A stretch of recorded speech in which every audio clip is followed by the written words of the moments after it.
Ayan na, so tapos no, naglalagay na tayo, nag-i-install na tayo ng ating motor.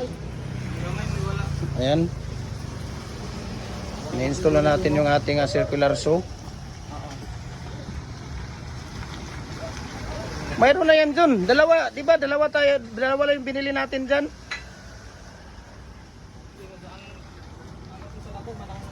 Oh, ang sa motor, dalawa yan, yung binili natin. Tayo dalawa ang bumili niyan. Nasaan mo yan? Saan mo nakuha yan? Saan mo nakuha yan? Saan mo nakuha?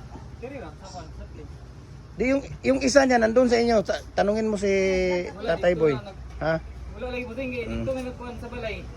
Ayan. Wala man dito sa balay doon. Saglit lang ate. So ito yung table saw natin, circular saw. So yung motor natin dito na ginamit ay copper wire. Ayan, copper wire na 10 HP. Norton.